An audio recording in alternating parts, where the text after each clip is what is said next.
Okay, so for today's video mga kasugal, turuan ko kayo paano mag-withdraw dito sa Asian Cockfighting. Okay, so meron tayong balance dito na 1,000 to 130.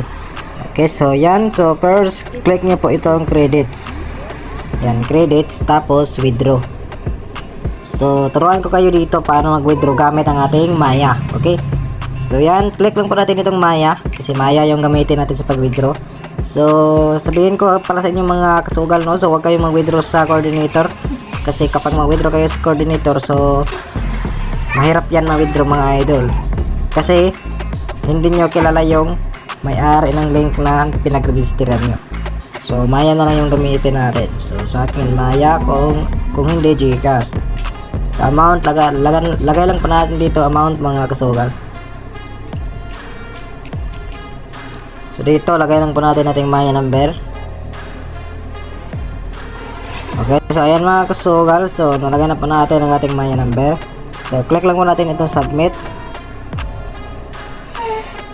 Pagkatapos click okay. Okay, refresh natin mga kasugal. So ayan, so matik na withdraw na pa natin. So ganoon lang kabilis mga kasugal mag-withdraw dito sa Asian Cockfighting.